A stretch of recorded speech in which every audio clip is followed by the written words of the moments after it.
आज मैं आपको चिकन चीज रोल बनाना सिखा रही हूँ।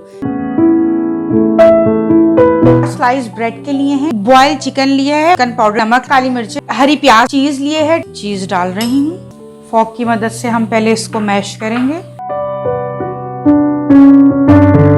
जो चिकन ली है वो भी ऐड कर देती हूँ। स्लाइस के पहले ही कॉर्नर्स काट के मैंने रखे हुए थे।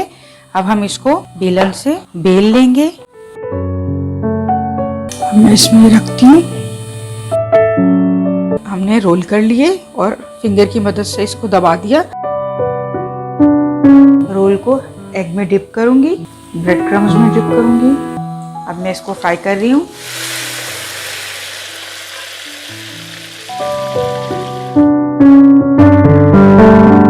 उम्मीद है मेरी रेसिपी आपको पसंद आई होगी।